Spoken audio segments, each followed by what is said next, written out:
I think the Marshall Fire was definitely part of it, but that was just part of it. We heard that there's one insurer in Boulder in a particular neighborhood who is non-renewing pretty much everybody. How can you sell a house if somebody can't get insurance?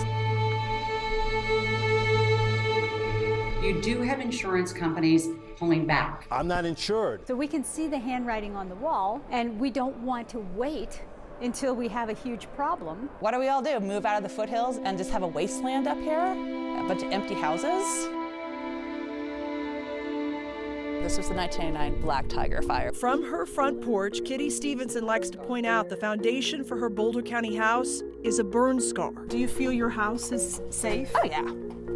Oh yeah. I mean, you could look around, there's barely any trees here. From the stucco and steel exterior to the sprinkler system and fire alarms. This volunteer firefighter says she invested in a safe place for her family to call home. We specifically wanted to put as much fire-resistant, fireproofing as we could in this house. But when she tried to renew her homeowner's insurance last year, the premium more than doubled. And one insurer after the next denied coverage. Why?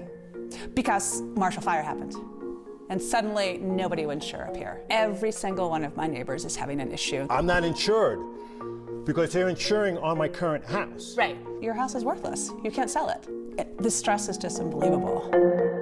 Her story, and dozens of others like it, have sounded an alarm at the state's Division of Insurance. But there really are issues kind of throughout the state. Insurance Commissioner Michael Conway. I think the Marshall Fire was definitely part of it, but that was just part of it. It was also the disasters that were hitting really throughout the country at the same time. What is the solution to Coloradans being denied insurance coverage? So we're actually in the midst right now, as we speak, of doing a study on that exact question. The commissioner says Colorado is studying other states that have been dealing with insurance availability for decades. In the 1960s, coastal areas at high risk of hurricane and wind damage created a new kind of insurance stopgap, a so-called insurer of last resort. These FAIR plans are run by the states or funded by private insurers. Now, 32 states and Washington, D.C. have some sort of last resort coverage. But Colorado didn't need it until now. So we can see the handwriting on the wall, and we don't want to wait until we have a huge problem and then be in a rush to act. Representative Judy Amabile of Boulder is leading the effort to create an insurer of last resort for Coloradans who can't get insurance. Because again, if people can't get insurance, that's bad for communities, it's bad for the state, it's bad for our school districts. I mean, it has rippling effects for the whole economy. The stakes are very, very high here. Carol Walker with the Rocky Mountain Insurance Association points to Florida as an example of what not to do. The FAIR plan there has become the largest insurer in the state, she says, forcing out private insurers. This really has been a situation where the market ended up in worse shape than it was before. The bigger question here in Colorado is, how do we reduce the risk of wildfire? Science tells us there's steps we can take to do that as a state and as property owners. You're wrong. You insurance companies are wrong. You have no idea.